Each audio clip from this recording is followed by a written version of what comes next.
Hey guys, this is JosephDiego from JosephDiego.com. Welcome, and welcome to Growing with Joseph Diego. Now, today is going to be a very extraordinary day. So it's going to be mind blowing. I'm going to tell you that right now because I'm going to be talking some strange stuff. It's going to be really strange, but it's part of how I'm growing, and I want to share that with you. Because there are some things that I've told you I had no success. I really haven't had any success in yet. But I'm going to share my success with you. I'm going to share my success with you, what I did, and how you too should apply it. Because it's the evidence. It's all over us. The evidence is all over. So stick around. You know me. I'm crazy. I'm intense. And the more I believe and I'm passionate about what I'm saying, the crazier I get, I guess. You know, I get so excited. I'm on my bouncy ball, so you gotta excuse me. So let me explain to you what's going on. I actually have my t-shirt inside out. I'm on my bouncy ball because if I sit down, I'm probably gonna fall asleep. Now, why is this? Okay, well, let's put it this way. I was up with Les Brown last night till I left his room around 11:30 last night. Had to hop on the Long Island Railroad. I didn't get home till 2 o'clock in the morning. I didn't go to bed actually till 2 o'clock in the morning. Woke up at 4:30. I had second thoughts about going to work. Here's a tip. I'm not allowed to get tired. My wife asked me that. She just asked me that again today. But my wife asked me that the other day. She's like, aren't you tired? I said, I'm not allowed. And actually what I put on my Facebook post was, my wife asked me if I was tired. I said, I'm not allowed to get tired. My boss is making too much money off of my ass. It's time for me to make the money off of my ass. All right? So, you know, that's that. If you want your boss to keep making money off of you, off of your sweat, off of your back, you know, that's up to you. I am tired of it. I'm not doing it anymore, and that's why these videos. I don't even look at this point. I know this is some passionate stuff I can talk about, so I don't even know what I'm gonna name this video at this point. It's gonna have a name, but you know, it's gonna be in the day order that it's in. But I gotta figure this one out. All right, but. You know, and it's truth. That's the way it is, all right? We can choose. That's a choice that we make again and again. And this is what the leaders say. This is what Jim Rohn says. This is what Zig Ziglar says. This is what Les Brown says. This is what Tony Robbins says. You know, we have the option to change our destiny. We have the option to make these things happen. And I don't care who you are and where you come from, because I've done it too. You know, I've come from, and I'm going to share that with you. I'm not going to get into detail because it's not pretty, but you know, I came from like below low. You know, I came from some real scuzzy places. I lived a scuzzy life. I made some scuzzy decisions. I can tell you that right now. You know, there's certain privileges I can't have because of those decisions. But you know, that's why I'm in network marketing, because network marketing doesn't judge you, but the business judges you. So that's why I have to become this person. And we talked about that in one of the prior videos. You know, you have to become that person that you need to be that person that you need to be to become that professional network marketer, or the network marketing professional that you want to be. And the higher up you want to do it, you know, become, the more work it's going to take. All right. I just put a big post that I heard on the event when I went to Les Brown's yesterday. They had a bunch of other speakers that would try, and I knew that's what it was going to be. It was like, you know, they always try to sell you things, and it's all valuable equipment, and I'm the type of guy that buys stuff, so I didn't want to be there. All right, I just waited for Les Brown. But one of the guys, I forget exactly what it was, and I actually put it on my Facebook post, but I'm not going to look now.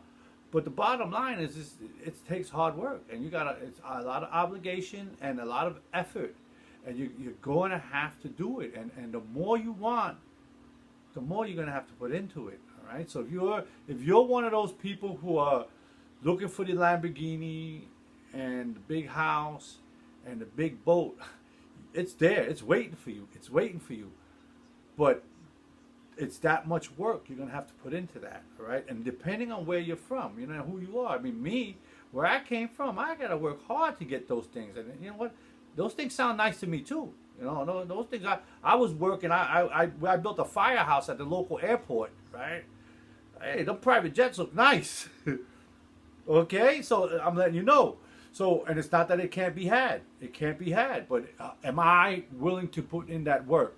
And here's the thing. And here's what's important I want you to learn.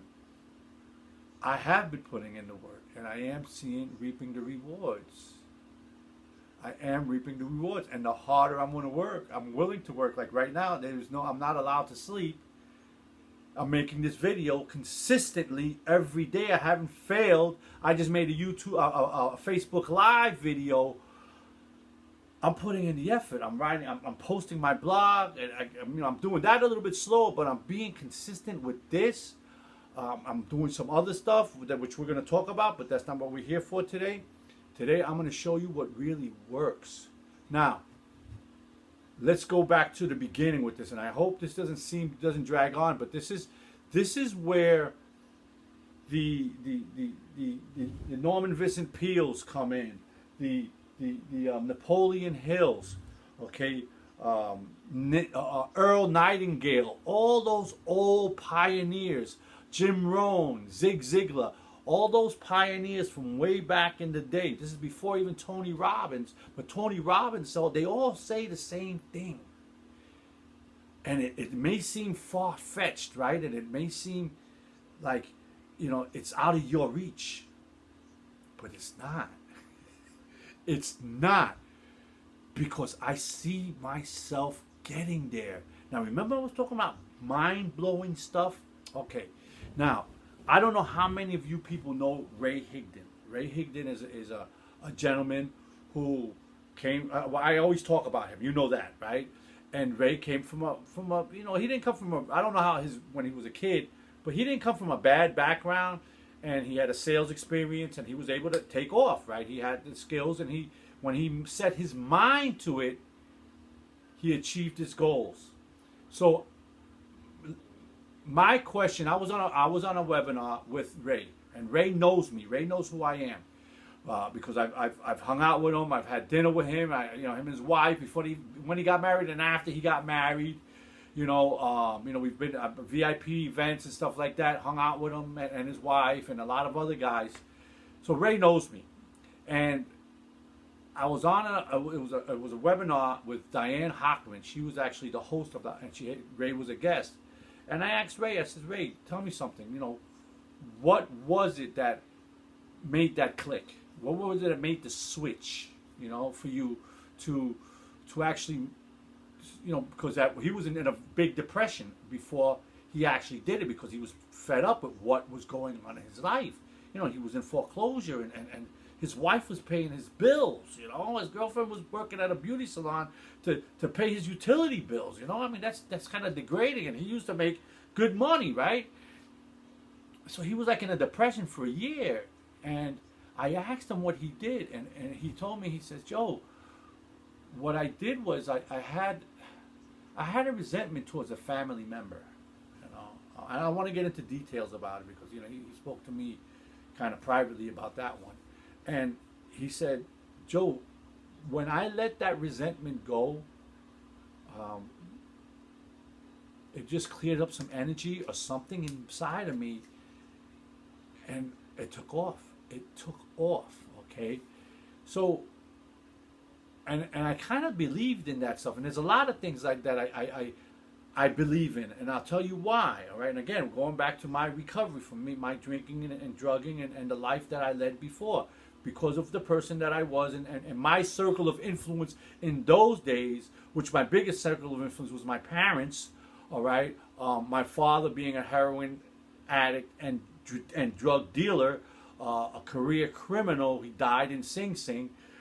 Needless to say, when you're surrounded by that stuff, you kind of become that kind of stuff. And so I came from that, and then trying to figure out, I kind of lost track here over here, guys. But what happened was I became that alcoholic, that I was a thug. I was way back, and I had that criminal mindset, and I didn't care. I didn't give a shit. I really didn't. And I would drink, and probation officers. I went on probation for 18 years, and the probation officers would come to my house and tell me, listen, you're going to go to jail if you keep on drinking. And I was like, I don't care. You know what I mean? I just kept on doing what I wanted to do. And finally, it got to the point that it got real ugly, and I had that switch in my recovery.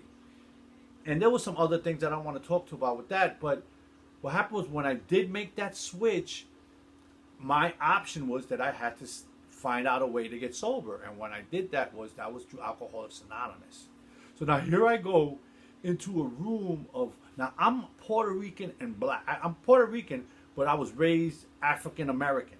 Okay, I was raised. Everybody I knew was African American. As far as I was concerned, I was black. Right. My best friend. It's funny. I didn't mention that to Les Brown yesterday, but my best friend's name was Boo, just like his best friend.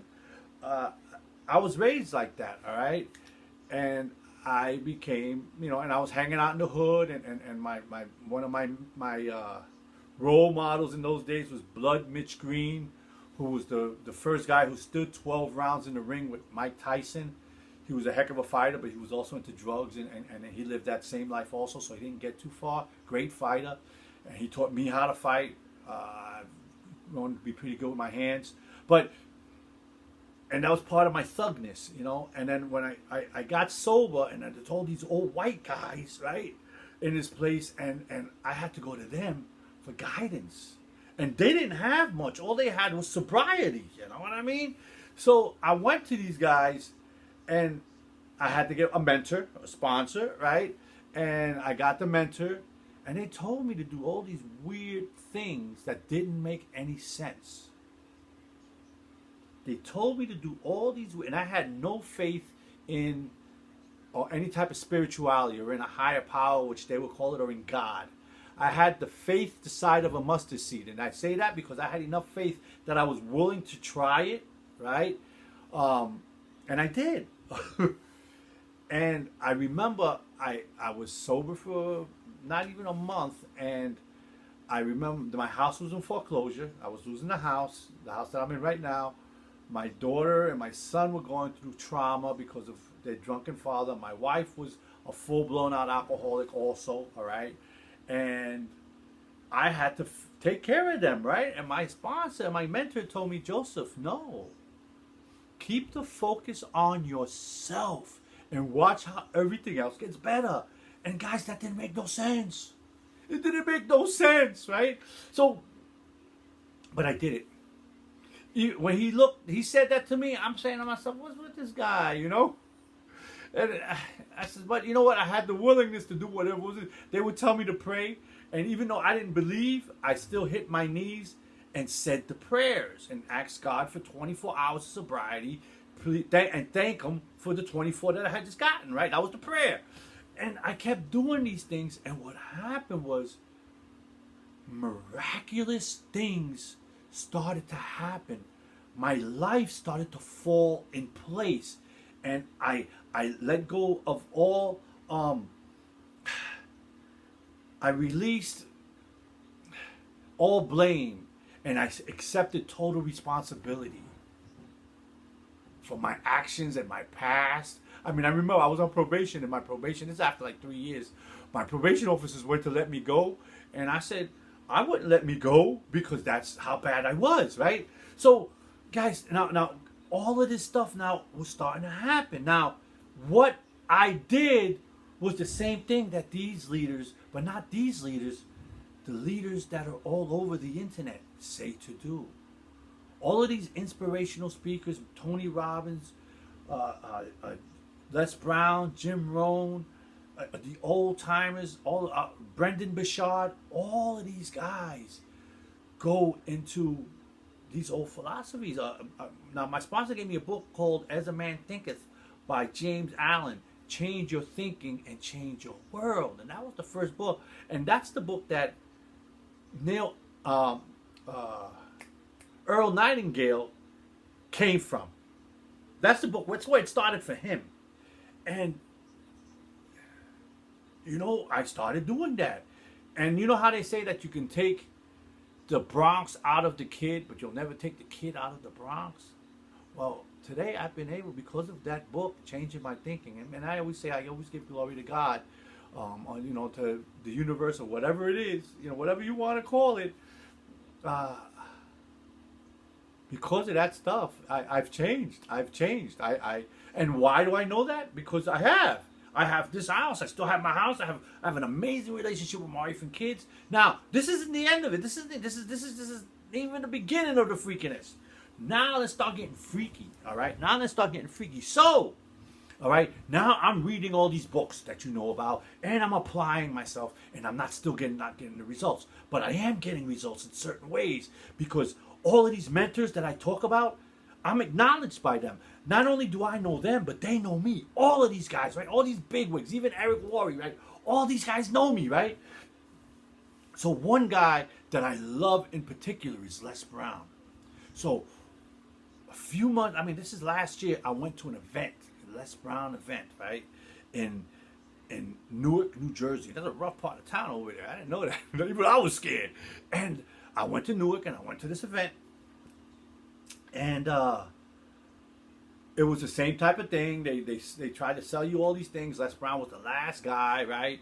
And I waited for Les, right? And I watched them, and it was Les Brown. I was in tears. That's how powerful the man is. And I always say to myself, man, I want to get up on stage and I want to get to know that man. I always said that. I always put it out there. And I did. I put it out there, and I have him up there on my board for 2017. Now, the board, and I talked to you guys about reaching goals, achieving goals. The goals that I put down for 2017 are convention, UPW, Unleash the Power Within with Tony Robbins, family trip, and Les Brown. Convention, UPW, family trip were checked off. Now, it's on paper. Again, now after recovery, this is before all of this stuff, and even before I got into network marketing. I don't know what book it was that I was reading, but it was probably Tony Robbins, all right, because he's been here forever. I started putting goals down, right? 2 goals. This house that I live in right now, and my wife's car. I had the picture. Hold on 1 second. It's not the car, but if you look at that face, that's a young lady, and she's crying. And if you look at the car, there's a little red ribbon on top. That was Christmas Day. That was my wife's gift. That was the first car, not the last, but the first car. I just bought her a new one. And they're actually the same car I bought her. That was a Kia Sorento that I bought her way back. And it was Christmas Day.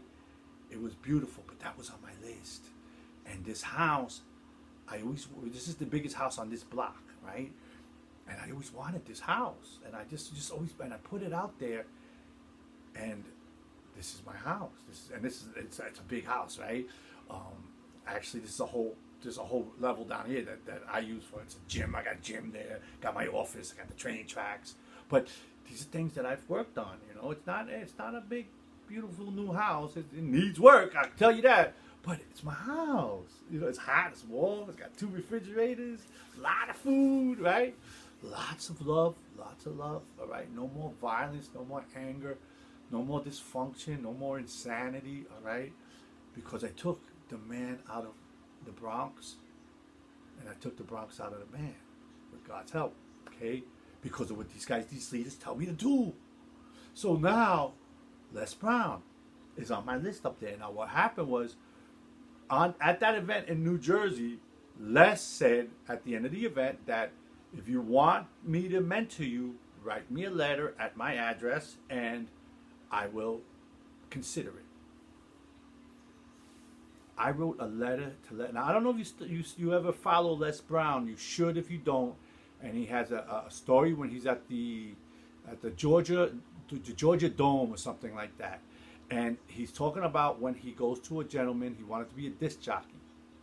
And he kept coming back every day consistently for that job. And the guy got fed up. And finally, he got the job because of his persistence and his consistence, right? So I did the same thing to him, right? And every day, not every day, every Sunday he get a letter. Every Sunday he get an email. Every Sunday he get an email. Every Sunday, for months, right? Now, remember what I told you about Ray Higdon, that he had that he had a problem with his family member. And when it switched for him was when he let it go. He spoke to that person, and he kind of like made amends, like we do in AA. You know, he made amends with that person, and it cleared the channel for him to move forward, and then his business took off. Now, you want to talk about weird? Okay. So now, I'm in Long Island. I have a bunch of uncles. My uncles are all a little crazy also. And I have one family, and this is my cousins will all be married an African-American woman. And my cousins, which were my brothers, were African-American. And my best friends. I love these guys. And they're my best friends in the whole world. And he treated them like trash. And he wasn't only mean to them, he was just a mean person in general. He was a son of a bitch, right? And I always held a resentment towards him. And he screwed me at the end, right? And I always held that resentment. But here's the thing. I came out to Long Island to help him. And even though he screwed me, that woman, that's my wife for 31 years, I never would have met her if I didn't come out. Because she was my cousin's best friend. I never would have met her. I wouldn't have this house. I wouldn't have those cars, you know. I wouldn't have that brand new Kia Sorento for my wife. I wouldn't have my job. I wouldn't have the black belts that I have. I don't know where I'd be right now, but I'm happy with what I have right now. So when I got truthful with myself, I said, wow, you know, when you look at it that way, I got everything that I have because of that son of a bitch, right? So what I did was I was sitting in the yard one day, I was journaling, and I started praying for him. And in my prayers, I asked for his forgiveness. And I let it go, right? And I said, Dio, and I asked him, I said, Dio, and Dio's uncle in Spanish, Dio, I love you. Please forgive me. I hope you can forgive me. And as I said that, the phone rang. So I pick up the phone, and I see it says Las Vegas, right? And I'm like, so I'm like, hello, Las Vegas, because I like to mess people on the phone. I'm like, yo, what's up, Las Vegas? I'm like, who's this? And the guy says, this is Mamie Brown's baby boy. Like, Mamie Brown, now, I don't know if you know Les Brown, but he's Mamie Brown's baby boy. I'm like, what? I'm like, wait, who is this? I freaked out, right? And we talked, and my wife heard me screaming. I was outside in the yard. She heard me screaming, and it was like an amazing moment. And now, when he hung up, I didn't know if he was going to mention me or not. We just let it go at that, right? But what I did was I saved his number. I put his name into it. And now time goes by, and I'm writing him letters. He never gets back to me. And now I know why. And this event comes up in Manhattan yesterday. I was there yesterday. And I called up Les. I said, Les, can I at least get a picture with you? And I was hoping that maybe I could meet him for lunch. And I got there. I messed up. I got there late, right? And I called him when I got there because he told me, call me when you get here. And I called him. He's like, Joe, I'm at a luncheon right now. I'm like, he says, I'll be on stage at 4 o'clock. Are you going to be in the audience? I'm like, yeah. So now Les is getting older, and he's got pains. There's things going on in his body because he's sick. And he comes in with his entourage, and they walk onto the stage, and he does his magic. Now, I'm thinking he's going to say, where's my boy, Joe Lopez, right? Nothing, right? And people are trying to get up on stage. They're pushing people. No, you got to get off the stage. No pictures with Les Brown. And I'm like, but I was supposed to get a picture. And they were like, nope. And they rushed him off to his room, which was in the hotel. So now I'm like, shit. You know, I'm like, wow. You know, my heart dropped. And I took, now I paid for this event, which was a day's pay. And I lost a day's pay. Okay? And I make a lot of money. Well, decent money for most people, right?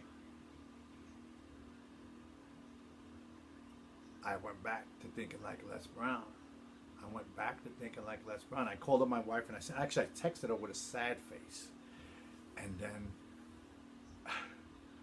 I'm thinking, and I call him. I let about 20 minutes go by and I call him, nothing. I call him, no answer. Now all of a sudden, I'm talking to my wife. I'm like, baby, I'm gonna try one more thing. I went to the front desk. I said, could you do me a favor?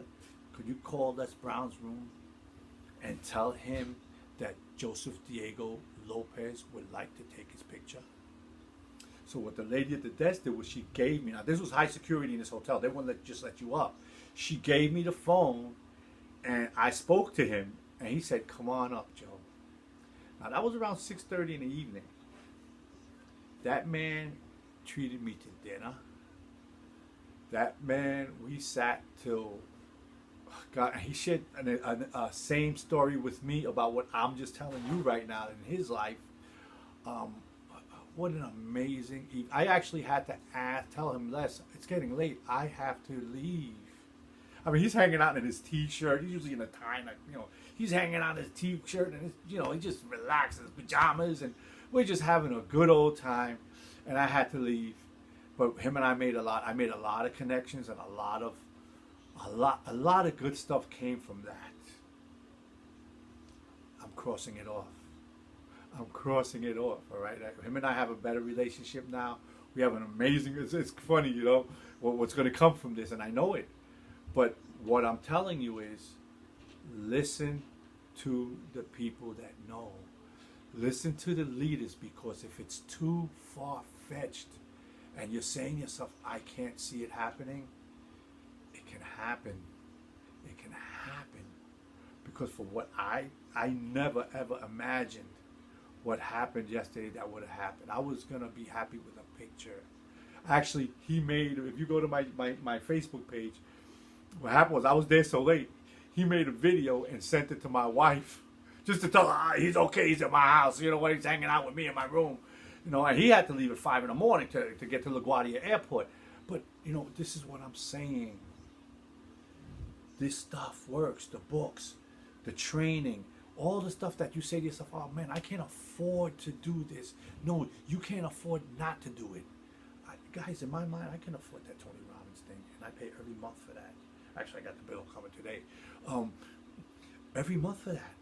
Every month. And I'm going in 2019. I'm going to Fiji with my wife, and there's a lot more I have planned for that.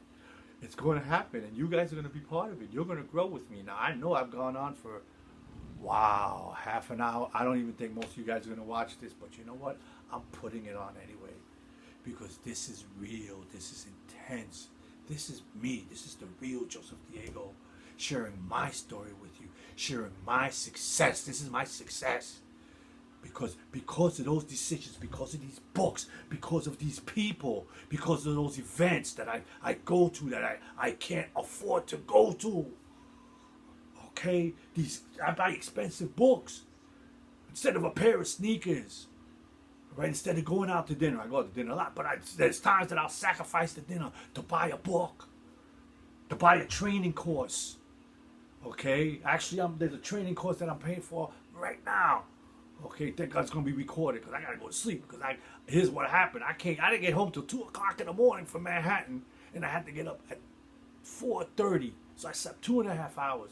And you know what my excuse was? I ain't allowed to be tired. And I went to work, and here I am right now. And my wife said to me, aren't you tired? I said, I ain't allowed to be tired, because this is my time. And I invite you to come and grow with me. I love you all. I wish you all the best. This is JosephDiego. Take care. Be blessed. I've given you enough. Bye.